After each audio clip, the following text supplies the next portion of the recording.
pero realmente cambió completamente y ahora se llama expulsado. Ese es el tema que quiero compartir el día de hoy. Y quiero partir, antes de ir ya al grueso de este mensaje, me gustaría que abriera su Biblia en el Evangelio según San Juan, en el capítulo 15. Evangelio según San Juan, capítulo 15. Dice la palabra del Señor. Vamos a leer desde el versículo 16 al 19. Dice la palabra del Señor: no me elegisteis vosotros a mí, sino que yo os elegí a vosotros, y os he puesto para que vayáis y llevéis fruto, y vuestro fruto permanezca, para que todo lo que pidiereis al Padre en mi nombre, Él os lo dé. Ahora el versículo 17 dice: esto os mando, que os améis unos a otros. Si el mundo os aborrece, sabed que a mí me ha aborrecido antes que a vosotros. Si fuereis del mundo, el mundo amaría lo suyo. Pero porque no sois del mundo, antes yo os elegí del mundo, por eso el mundo los aborrece. Aquí hay dos enseñanzas fundamentales de la vida del cristiano. Una, que nosotros no escogimos ser cristianos.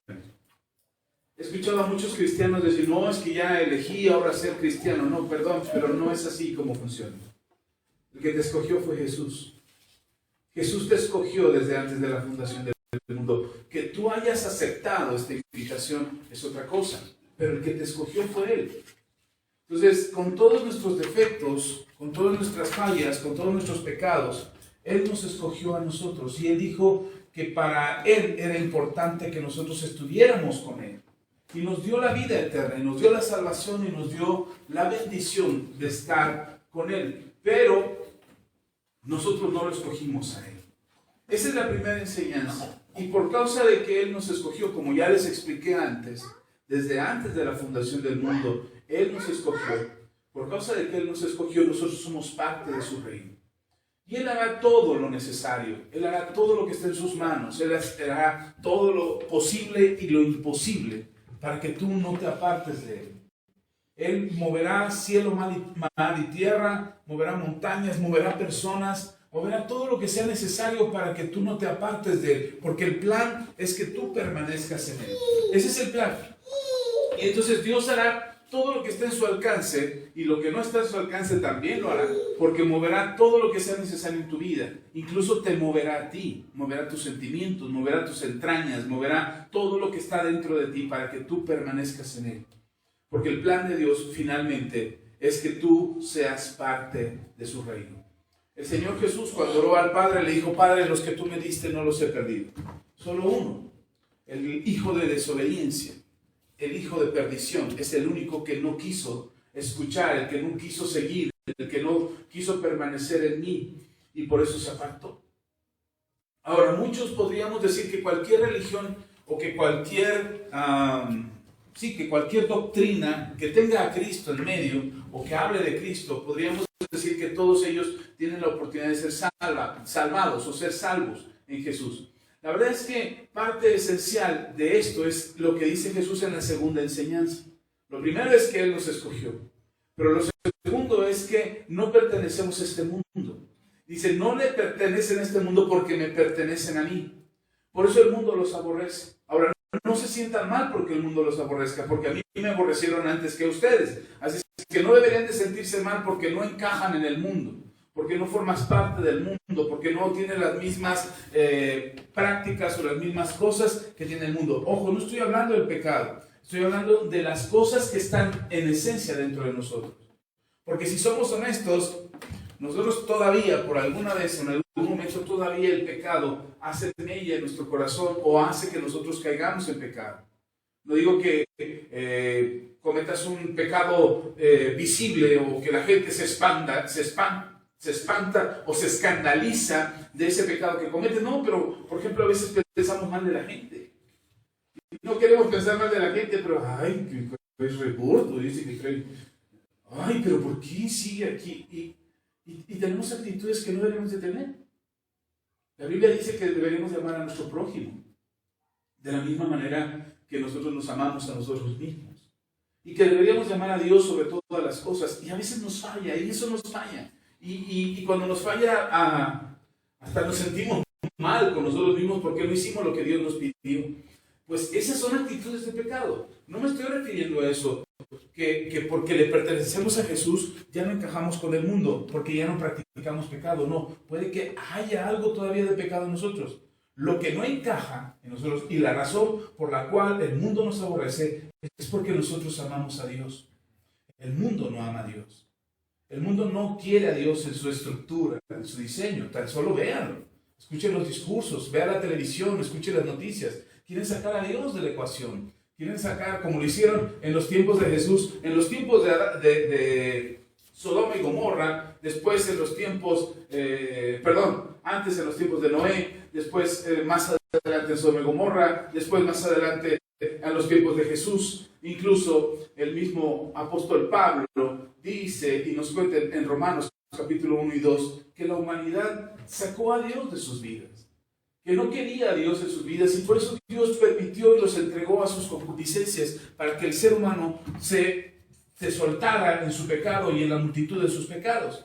Esos tiempos cíclicos de la humanidad, cuando la humanidad se ilumina a través de los valores, de los principios, de la moral, y tiene un estándar elevado que incluso nos permite ser más humanos con los demás, de repente eso decae y entramos en una decadencia, en un tiempo de oscuridad, en un tiempo donde ninguna religión, ninguna especie de dogma o doctrina humana podría hacer la diferencia. No, solo Dios y la transformación del ser humano. Entonces, ese ciclo es constante y lo podemos ver a lo largo de la historia de la humanidad, en las épocas, en las generaciones, en las culturas alrededor del mundo, cómo la humanidad se vuelve excelente en su capacidad, en su forma de ser, en su forma de tratar a los demás, pero vuelve a una decadencia, porque no parece suficiente ese estándar de nobleza o de bondad o de generosidad que pudiera tener la humanidad, y entonces queremos algo más, y al querer algo más buscamos la oscuridad. Y eso está pasando hoy en día. No juzgo al mundo, no me toca a mí juzgarlo, como muchos cristianos creen que tenemos la autoridad para juzgar el mundo. Nosotros no, yo no enseño eso, al menos yo no creo que tenga yo la capacidad de juzgar a los demás. Creo que el Señor es muy claro cuando dice, de la misma manera en que mides, te volverán a medir. Es decir, tú serás juzgado de la misma forma. Incluso la misma Escritura nos enseña que aquellos que creemos que somos justos en nuestra propia opinión, terminaremos resbalando o tropezando en aquello que decimos que nunca cometeríamos. Y nos volvemos igual que aquellos a los que juzgamos. Entonces tenemos que tener cuidado de guardar nuestro corazón y vivir con respeto hacia lo que Dios tiene delante de nosotros. Entonces, dos cosas. Una, nos escogió Dios antes de que nosotros lo escogiéramos a Él. Dos, le pertenecemos a Él y no al mundo. Entonces, cuando el mundo te rechaza, y cuando me refiero al mundo, me refiero al sistema de este mundo, porque no eres parte de él, cuando te rechazan no te sientas mal. Es que no encajas aquí, no tienes lo que el mundo te dice que deberías de tener, no logras lo que el mundo te dice que deberías de lograr, porque luego hasta ponen estándares y dicen, a cierta edad ya deberías de tener esto, esto y esto y esto, a cierta edad deberías de haber logrado esto y esto, y a veces uno dice, pues ya llevo tanto si no he cubierto ni la mitad de lo que me está pidiendo el mundo. Bueno, no te enfrasques con eso. El mundo te va a poner un estándar que el mismo mundo te va a impedir que logres. O sea, el mismo mundo te va a decir, si no formas parte de mí y no haces las cosas como yo las establezco, tú no tienes derecho a conseguirlo. Qué curioso, porque cuando Dios nos dice eso, cuando Dios nos pone la misma regla, nos ofendemos. Cuando el mundo te dice, si no sigues mis reglas, no tienes parte conmigo. Te esfuerzas por seguir las reglas del mundo y por hacer lo que el mundo dice y por lograr lo que el mundo establece. Pero cuando Dios te dice, si no sigues mis reglas, no tienes parte conmigo en el reino de los cielos, nos ofendemos y decimos, no, Dios es un Dios tirano, es un Dios religioso, es un fanático, es un egoísta, es un vanidoso, solamente quiere las cosas para Él. Y entonces no nos parece, pero aceptamos las reglas del mundo. Entonces, que nos quede claro, no le pertenecemos al mundo, le pertenecemos a Dios, y por eso no encajamos en el mundo. Entonces por eso el mundo te expulsa. Por eso el mundo te saca. No vas a hacer lo que yo digo, vas para afuera. No participas de esto, vas para afuera. Y te van excluyendo poco a poco. No por completo, porque no puedes, el mundo no puede quedar como el villano. No puede quedar como el malo de la historia. Él debe de ser el bueno de la historia. Entonces no te va a expulsar por completo. Hasta que tú radicalmente decidas seguir a Jesús por completo. En ese momento que tú decides seguir a Jesús, o en ese momento en el que Dios interviene para que el mundo te expulse y reconozcas que el único que te cobija y el único que te apapacha y el único que te cuida es Él, que es Dios, no el mundo. Entonces hasta en ese momento te darás cuenta de lo que necesitas realmente. Entonces no pertenecemos al mundo, el mundo nos va a aborrecer, por lo tanto el mundo nos va a expulsar. Ahora déjeme contarle una historia que está en la Biblia acerca de eso. Puede leer la Biblia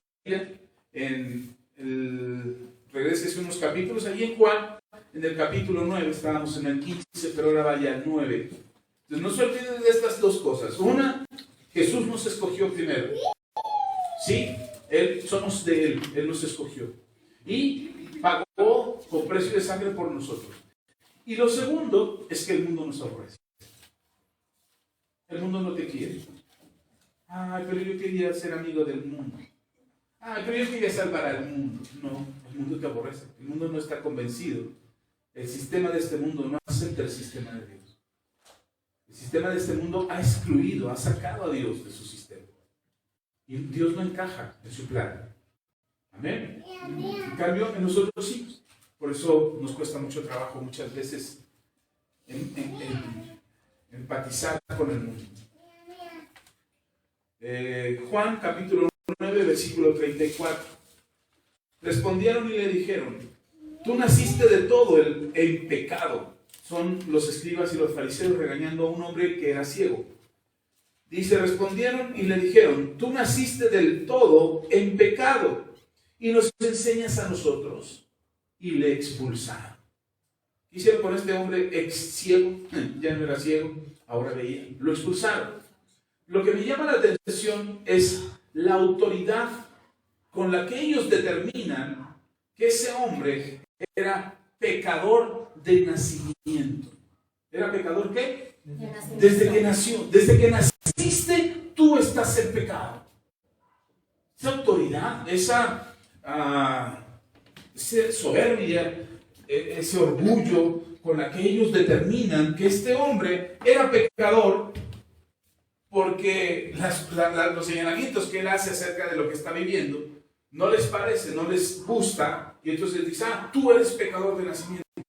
Ahora vea por favor esta autoridad con la que lo determina, pero vea ahora las palabras de Jesús acerca de este mismo hombre. En ese mismo capítulo, al principio del capítulo, versículo 1, dice: al pasar Jesús vio un hombre ciego de nacimiento. ¿Por qué era ciego de nacimiento, según los escribas y los fariseos? Por causa del pecado. Tú eres ciego por causa del pecado. Eso es el señalamiento que le hicieron los escribas y los fariseos. Tú estabas en pecado desde el nacimiento. Ok, ahora fíjense. Y al versículo 2, y le preguntaron sus discípulos diciendo: ¿quién pecó, este o sus padres, para que haya nacido ciego? De acuerdo a los escribas y fariseos, ¿quién pecó? Él. Él estaba en pecado desde el nacimiento.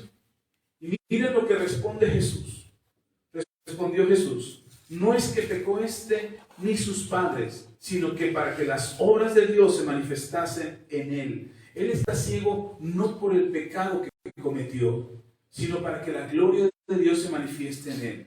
¿Qué diferencia hay entre lo que Jesús hace y lo que estos religiosos hacen? Eso es lo que pasa con la religión, hermano. La religión siempre va a señalar tu falta, pero no te va a dar la posibilidad de que la gloria de Dios se manifieste en tu vida.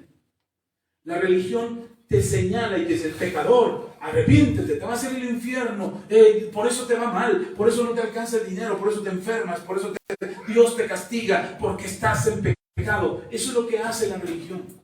Ahora, no estoy diciendo que el pecado no tenga consecuencias. Por supuesto, se los hemos enseñado aquí. El pecado tiene consecuencias. Y lo sabemos, tan es así que yo les he dicho: hermano, usted decida. Pero de eso, de saber que hay consecuencias por el pecado, a señalar que la condición en la que estás y en la que te encuentras es a causa de tu pecado, hay una gran diferencia. Por eso Jesús es claro y dice, no es ni porque pecó él ni porque pecaron sus padres que él está ciego. Él está ciego para que la gloria de Dios se manifieste. Y esto me hace pensar dos cosas básicamente. Una, muchas de las cosas que nos pasan, hermano, no son consecuencias de tu pecado. Son malas decisiones que has tomado. Pero en muchas de ellas, si no es que en todas, y perdón, me voy a atrever a decir en todas, si no es que en todas, Dios está buscando manifestar su gloria.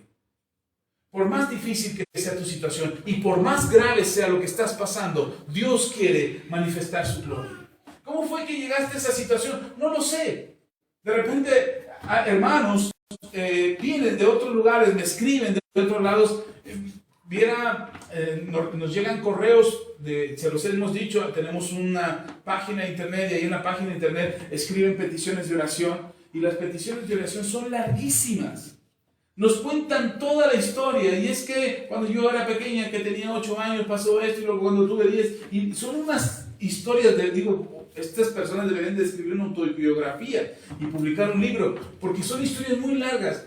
Les soy honesto, yo las empiezo a leer, la leo y la leo porque quiero encontrar en qué parte está su petición. Y su petición son 2 renglones. Si solamente me mandaran esos 2 renglones de petición, ¿sabe qué? Tengo este problema, oren por esta necesidad, ayúdenme a orar en esta situación. Eso sería suficiente para mí para orar. Yo no necesito saber el contexto, porque el contexto no determina el resultado. Se los he dicho de otra manera. Tu pasado no en Dios, no fuera de Dios, en Dios, tu pasado no determina tu futuro. Lo que hiciste en tu pasado no va a determinar lo que va a obrar Dios en tu futuro. ¿Sí está conmigo? Por eso es el proceso de arrepentimiento. Por eso tienes que hacer una metanoia, un cambio de mentalidad. Por eso tienes que hacer un teshuvah, que es la palabra arrepentimiento en hebreo. Tienes que hacer un arrepentimiento en tu vida para que el pasado quede en el pasado y empieces a caminar hacia el futuro. Entonces tu pasado no determina tu futuro. En Dios, solo en Dios. Para el mundo sí. Para el mundo necesitan saber tu pasado para ver qué viene en tu futuro. Por eso nos piden el currículum, no. Cuando vas a solicitar un trabajo. ¿Dónde trabajaste? ¿Quién fue tu patrón? ¿Y le puedo hablar a tu patrón anterior? ¿Cómo para qué? O sea, si lo que vas a ver en mí son mis habilidades y mis capacidades para hacer este trabajo, ¿por qué necesitas ver mi pasado? Porque para ellos es importante. Para Dios no es importante. Y si me porté bien toda mi vida, tampoco es importante para Dios, porque para Dios lo que cuenta es en el momento en que llegas a Él y a partir de ese momento que se escribe tu historia. La Biblia dice en el libro de Apocalipsis que están escritos unos libros que serán abiertos en el día del juicio. No solamente el libro donde están escritos los nombres de aquellos que serán salvos, el libro de la vida se llama. Es el libro donde están escritos los nombres de todos aquellos que serán salvos. Ese libro será abierto en el final de los tiempos. El día del juicio se abrirá el libro y entonces habrá un ángel ahí detrás del libro leyendo y pasando lista. Por eso hay un canto que dice, cuando allá se pase lista. Porque llegará el momento en que el ángel abrirá el libro de la vida y dirá, a ver, en la lista está David Alejandro Macedo Calva. Pase, por favor. Y se empezarán a leer los nombres de todos aquellos que serán salvos, de aquellos que serán salvados. Amén. Ahora, pero también dice que serán abiertos otros libros. En esos otros libros no son los libros de la vida, sino serán los libros donde están escritas todas tus historias, toda tu biografía. Será una enciclopedia completa de todo lo que hiciste. Y ahí será abierto y en base a esos libros seremos juzgados. Ahí están los libros. Hay ángeles escribiendo esos libros. Hiciste esto. Pensaste esto. Dijiste esto. Y todo está siendo escrito ahí. Pastor. Bueno. Por eso dice la Escritura en 2 Corintios, capítulo 5, versículo 17, que cuando venimos a Cristo, las cosas viejas pasaron. Todas son hechas nuevas. Entonces es como si agarraran toda la enciclopedia y se pusieran en blanco y se volviera a escribir todo de nuevo. Amén. Se vuelve a escribir todo. Y entonces cuando se vuelve a escribir todo, todo es nuevo para ti. Y eso es lo que a veces el mundo no quiere que tú creas de Jesús. Jesús quiere que tú veas que tu vida tiene la posibilidad de empezar de nuevo. Eso es lo que está buscando el Señor. Que tu vida empiece de nuevo. Amén. Entonces, eso es lo que debes de saber. Fuiste escogido por Jesús. El mundo te va a aborrecer, pero en Cristo Jesús todas las cosas son hechas nuevas. Entonces viene Jesús, entra a esta ciudad, se encuentra con este hombre ciego y dice Jesús, no es ni porque pecó él ni porque pecaron sus padres, sino que para que la gloria de Dios se manifieste en él. Dice, versículo 4, me es necesario hacer las obras del que me envió, entre tanto que el día dura. La noche viene cuando nadie puede trabajar. Entre tanto que estoy en el mundo, luz soy del mundo. ¿El mundo nos aborrece, sí o no? ¿Por qué entonces Jesús es luz del mundo? Porque el estándar del mundo o la medida del mundo es terrible, es de acuerdo a sus conveniencias. Antes o anteriormente el mundo tenía un estándar de moral.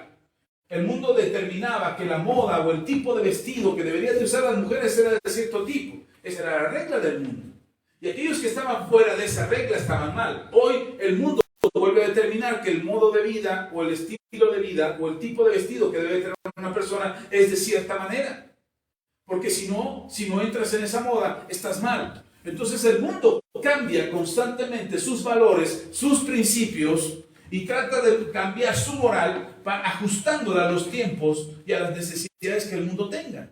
Aquello que satisfaga a las personas para que sigan estando en él. Ok, lo que hace Jesús dice, yo ilumino al mundo. Yo le doy luz al mundo porque el mundo está en tinieblas. Sus modos, sus formas, su moral, su ética, sus principios los llevan a la oscuridad. Cuando yo vengo al mundo es para atraer del mundo a aquellos que ven la luz y la siguen. Entre ellos ustedes y yo. Nosotros estábamos en el mundo. Seguíamos las normas del mundo. Escuchábamos lo que el mundo tenía que decirnos. Jesús apareció en nuestras vidas y entonces cambió la manera de conducirnos porque ahora seguimos lo que Jesús nos pide, o lo que Jesús nos enseña, o cómo Jesús nos guía, ahí es por donde nosotros andamos. ¿Sí está conmigo? Sí. Por eso el mundo nos aborrece. No porque seamos religiosos o legalistas, sino porque nosotros seguimos a Jesús. Y si tú te das cuenta, lo que Jesús te pide ni siquiera va en contra de lo que tú quieres. Solamente que en muchas ocasiones Jesús lo que nos dice es, ama a Dios sobre todas las cosas y ama a tu prójimo como a ti mismo. Y ahí entonces quizás cambie nuestra idea de no, pero ¿cómo a Dios primero? No, ¿cómo a mi prójimo? Como a mí mismo. No, si es bien mala onda, me cae re gordo, ¿cómo lo voy a amar, Señor? Y ahí quizás diferamos con Jesús. Pero lo que hizo Jesús fue iluminarnos, decirnos cómo deberíamos de vivir. ¿Sí está conmigo? Por eso Jesús dice, yo soy la luz del mundo. Yo ilumino el mundo que anda en tinieblas. Ok, déjenme seguir leyendo para terminar esta parte. Dice, versículo 8. Dicho esto, escupió en tierra e hizo lodo con la saliva y untó con el lodo los ojos del ciego. Y le dijo, ve a lavarte al estanque de Siloé, que traducido es enviado. Fue entonces y se lavó y regresó viendo. Entonces los vecinos y los que antes le habían visto que era ciego decían, ¿no es este el que se sentaba y mendigaba? Unos decían, él es. Otros decían, a él se parece. Él decía, yo soy. No lo duden, yo soy el que estaba ciego. Eso me encanta de este hombre porque, para empezar, que te pongan lodo en los ojos. Hermano, no queremos ni que nos saluden porque ya te pusiste gel, ya te lavaste las manos. Y menos ahorita con el temor que traemos con el bicho pues se genera una cierta psicosis en nuestro corazón de que no no me toques, guarda distancia, aléjate un poquito. Y no digo que no tomes precauciones, hay que tomar precauciones.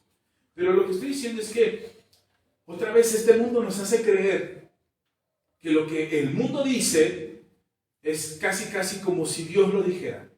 Entonces deberíamos de hacer caso al mundo. Jesús escupe, déjeme aclarar esto, entre los judíos no era correcto escupir, como tampoco era correcto correr. Un judío que escupía era un judío que estaba ofendiendo a la otra persona delante de la cual escupía. Escupir era como ir, no significas, no vales, eres alguien que no merece mi respeto. Con otras palabras más insultantes, pero eso era lo que significaba. Entonces escupir no era bien visto. Ese era uno. Correr tampoco era bien visto. Decían que corrían solamente los locos y los niños. Por eso cuando lees la historia de Zaqueo, que estaba trepado en un árbol, como chango, que tampoco era bien visto que un hombre se trepara en un árbol, quizás los niños, pero un hombre, y Zaqueo se sube al árbol, y cuando Jesús le habla, Zaqueo baja y corre. Cuando la gente lo vio corriendo, ya se volvió loco. Estaba arriba de un árbol, era un chango, ahora ya se baja y se pone a correr, que está loco el hombre. Tanto dinero lo enloqueció. Porque no era bien visto. Eso es lo que Jesús vino a quebrantar. Los esquemas, los paradigmas, las ideas que tenía la gente, las ideas que tenía el mundo acerca de cómo deberían de ser las cosas. Jesús vino a romper eso. Jesús entraba a la casa de los publicanos, que eran los pecadores, los peores traidores de aquel entonces de la nación de Israel, eran los publicanos, porque trabajaban para los romanos, cobrando los impuestos de los hebreos, quedándose con una gran parte de esos impuestos, pero entregándole la otra parte a los romanos. Eran unos traidores, trabajaban para el enemigo. Jesús entraba a la casa de las prostitutas, de las mujeres mal vistas, de las adúlteras, y la gente sabía que Jesús entraba a esos lugares y la gente no lo aceptaba, no podía aceptar que ese hombre que hacía milagros, señales y prodigios viniera de parte de Dios, porque hacía todo lo contrario a lo que sus esquemas y sus paradigmas y sus moldes decían que tenían que ser los religiosos. Los hombres de Dios tenían que venir con túnicas bien, como se dicen, pericollados, bien arregladitos, con un montón de alhajas, con una apariencia de celestial. Y Jesús era todo lo contrario. Y la gente no lo aceptaba. Decía, ¿cómo este va a venir? Luego cuando se enteraron de que había nacido en un pesebre, que ahí fue puesto cuando nació, no, este no puede venir de parte de Dios, no puede ser el libertador, no puede ser el rey de Israel. ¿Cómo es que nació en un establo? Y de una mujer, María, que se sospecha que engañó a su prometido cuando estaba comprometida con José. Sospechaban que María había quedado embarazada de otro hombre.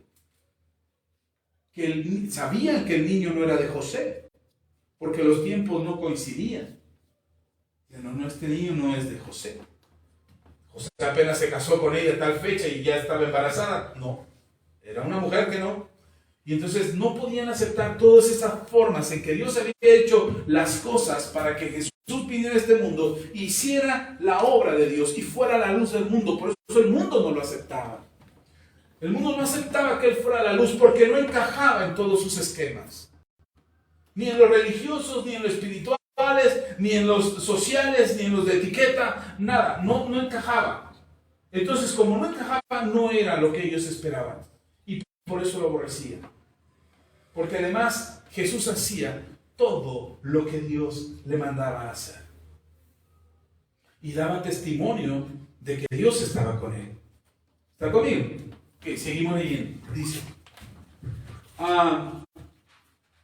Entonces hizo lodo, lo puso, lo mandó a que se lavara.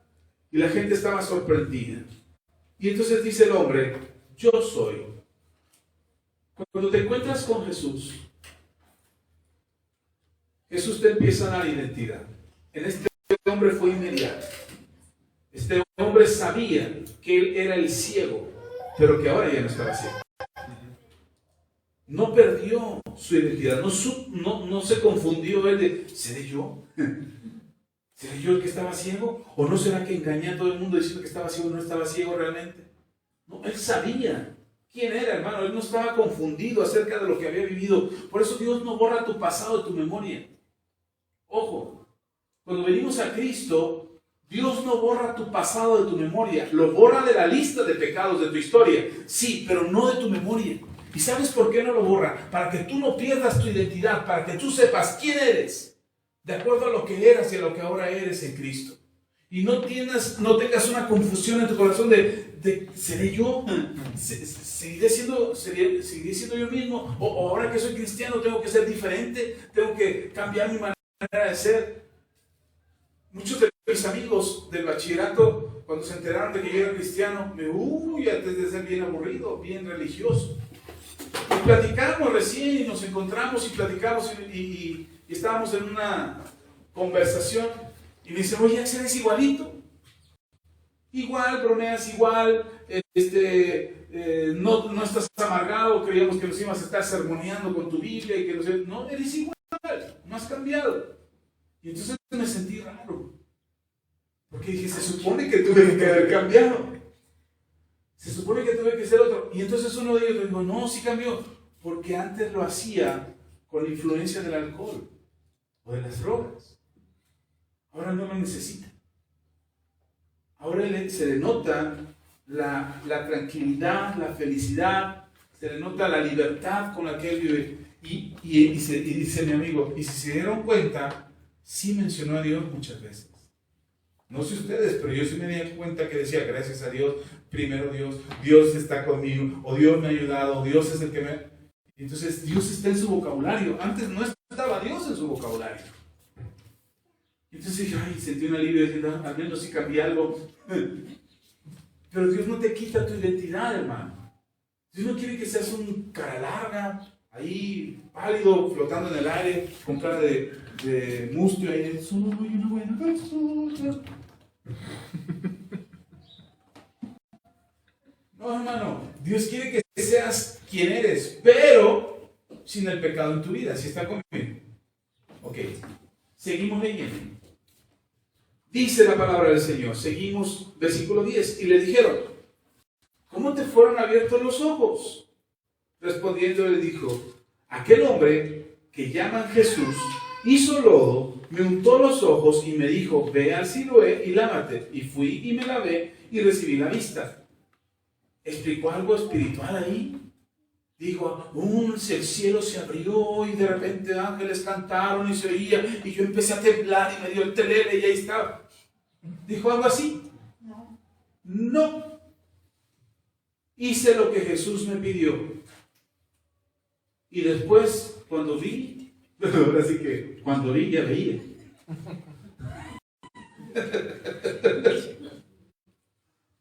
Cuando me di cuenta, podía ver. ¿Sucedió algo raro?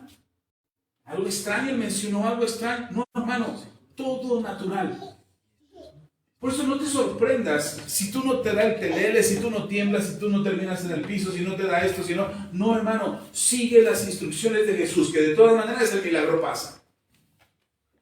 Pero es que no se abrió el cielo, pastor. La última vez que oró, se abrió el cielo y ahora no se abrió. No, pues había una nubesota ahí. Ni cuenta te diste. O el otro día traías mucha hambre y te andaban medio desmayante y sentiste que se te abrió el cielo. Pero lo que sí es cierto es que si tú sigues las instrucciones de Jesús, el milagro sucede. ¿Está conmigo? Hermano, Dios no te va a pedir que te subas a la montaña, al Everest, de vayas de rodillas a tal lado. No, haz algo sencillo, como lavarte los ojos. Haz algo sencillo como perdonar a tu prójimo. Haz algo sencillo como amar al que te odia. Orar por el que te persigue. Bendecir al que te maldice. ¿Qué tan complicado podría ser? Y finalmente el milagro sucede. ¿Sí está conmigo? Yo no sé qué milagro estás esperando que Dios haga en tu vida. Pero no creo que te esté pidiendo que te martirice la espalda y que hagas 40 días de ayuno y oración para que el milagro suceda. No, hermano, sigue las instrucciones. Ama, perdona, bendice, empieza a hablar las cosas correctas. desearle lo mejor a los demás. Si te piden, dales. Si no tienes para dar, no des, pues dile, no tengo. Y ya, se acabó. No hay problema. Dios no te va a exigir algo que no tengas.